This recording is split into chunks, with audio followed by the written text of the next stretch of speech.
20,000 फौजी मस्जिद अक्सा के लिए रवाना। यह मामला दोस्तों निहायत नाजुक और हसास है, क्योंकि बात सिर्फ एक खित्ते की नहीं बल्कि पूरी उम्मत मुस्लिमा के दिल की है। आज फलस्तीन में होने वाली तब्दीलियां, नए मुआहदे और फौजी ताउन के ऐलानात एक बहुत बड़े सवाल को जन्म दे रहे हैं। क्या ये सब कुछ वाकई फलस्तीनी आवाम के हक में है, या कहीं ये एक और सौदेबाजी तो नहीं है? हाल ही में मलेशिया की जानिब से यह ऐलान किया गया कि वो 20,000 फौजी फलस्तीन भेजेगा ताकि वहां अमन कायम किया जा सके और मकामी लोगों को तहफ़्फ़ुज़ दिया जा सके। इस ऐलान ने मुसलमान दुनिया में एक नई डिबेट को जन्म दिया है। अब सवाल यह उठ रहा है, क्या पाकिस्तान भी उसी रास्ते पर चलेगा और अपनी फौज जो है, फौजी कुव्वत जो है, वो मस्जिद अक्सा और फलस्तीन की हिफाजत के लिए भेजेगा या नहीं भेजेगा? इसका जवाब है जी हां। इंफॉर्मेशन के मुताबिक 20,000 पाकिस्तानी फौजी मस्जिद अक्सा की तरफ रवाना होंगे, क्योंकि पाकिस्तान हमेशा से फलस्तीन के हक में आवाज बुलंद करता आया है और पाकिस्तान की सरकारी पोजीशन यही रही है कि फलस्तीन का मसला अक़वाम मुत्तहिदा की करारदादों के मुताबिक हल होना चाहिए और इसराइल को 1967 की पोजीशन पर वापस जाना चाहिए। लेकिन हकीकत यह है कि इसराइल अब तक फलस्तीनी इलाकों के 80 से 85% हिस्से पर काबिज हो चुका है और वहां से हटने का कोई इम्कान नजर नहीं आता। यही वो मुकाम है जहां सवालात उठते हैं कि अगर इसराइल पीछे नहीं हटेगा तो फिर फलस्तीनियों के हकूक कहां महफूज होंगे। यह मामला बहुत उलझा हुआ है। इस वक्त सबसे बड़ी जरूरत फलस्तीनियों की आजादी है, ताकि कीमती जानें बच जाएं। दो रियासती हल के तहत गाजा और वेस्ट बैंक को एक अलग अलग रियासत यानी स्टेट ऑफ फलस्तीन करार दिया जाएगा, जहां इसराइल अलग रियासत के तौर पर मौजूद रहेगा। और इसके साथ साथ बज़ाहिर यह हल वक्ती तौर पर फलस्तीनी आवाम को कुछ रिलीफ दे सकता है, क्योंकि मुसलसल बमबारी और मुहासरे ने उनकी जिंदगी को नाकाबिल बर्दाश्त बना दिया है।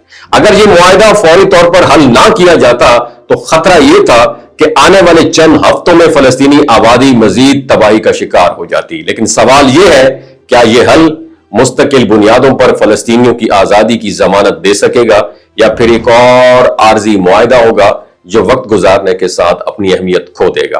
पाकिस्तान में भी यह सवाल शिद्दत से उठ रहा है, क्या हमारी पॉलिसी भी तब्दीली आ रही है उसमें हमारी पॉलिसियों में, या नहीं?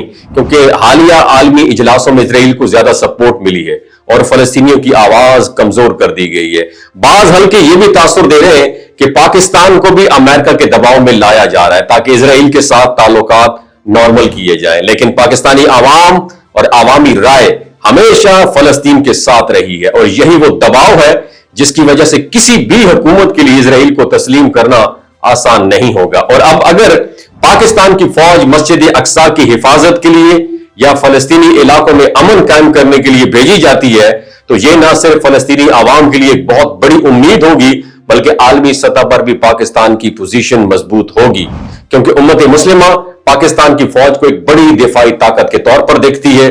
ताहम इस सब के बावजूद असल सवाल अपनी जगह कायम है, क्या इसराइल अपनी जारहाना पॉलिसी खत्म करेगा या फलस्तीनी आवाम को असल आजादी मिलेगी? यह वक्त सिर्फ जज्बात से नहीं बल्कि हिकमत और तदब्बुर से फैसला करने का है और फौरी तौर पर फलस्तीनियों को महफूज माहौल देना और उनकी बका को यकीनी बनाना बहुत अहम है। लेकिन लॉन्ग टर्म बेसिस पे असल स्ट्रगल तभी कामयाब होगी जब आलमी बरादरी और मुस्लिम ममालिक इसराइल को उसके असल हदूद में वापस जाने पर मजबूर करेंगे। उस वक्त तक ये मुआहदे वक्ती रिलीफ तो दे सकते हैं, मगर मसले का मुस्तकिल हल नहीं। वमा अलैना इल्लल बलागुल मुबीन। ये जो गिलगित बल्तिस्तान के लोग होते हैं ना, इनकी एवरेज उम्र 90 साल से भी ज्यादा होती है। You know why? क्योंकि ये लोग शलजीत इस्तेमाल करते हैं। शलजीत के अंदर 85 मिनरल्स होते हैं। अगर आप चीज़ों को जल्दी भूल जाते हैं, मर्दाना कमजोरी महसूस करते हैं, औलाद जैसी नेमत से महरूम हैं, और आप स्पर्म काउंट आपके कम है, टेस्टोस्टेरोन हार्मोन इम्बैलेंस है, आप सदाबहार जवान नजर आना चाहते हैं, खून की कमी को दूर करना चाहते हैं, हड्डियों जोड़ों के दर्दों से निजात हासिल करना चाहते हैं, मोटापा कम करना चाहते हैं, तो डॉक्टर असद महमूद की प्योर एंड नेचुरल शलजीत जरूर इस्तेमाल करें। एक बात आपने दिमाग की खिड़कियों को खोल के अपनी सुननी है, हमेशा ऑर्गेनिक और कुदरती चीज़ों का इस्तेमाल करें। केमिकल वाले फूड सप्लीमेंट खुदारा इस्तेमाल नहीं करने। अगर आप डॉक्टर असद महमूद की प्योर एंड नेचुरल शलजीत को ऑर्डर करना चाहते हैं, नीचे दिए गए नंबर पर व्हाट्सएप करें। 3 बातों का ख्याल रखना है, हाई ब्लड प्रेशर में मुब्तला अफराद, खवातीन जो प्रेग्नेंट हैं, और 15 से 20 साल की जो नौजवान नस्ल है जो गैर शादीशुदा हैं, اپنے سیکشول پاور کو بوسٹ کرنے کے لیے استعمال کرنا چاہتے ہیں تو ڈاکٹر کی ایڈوائس کے بغیر استعمال نہ کریں. باقی سارے لوگ بے دھڑک گرمی اور سردیوں میں استعمال کر سکتے ہیں. اپنا بہت خیال رکھیے گا. اللہ حافظ.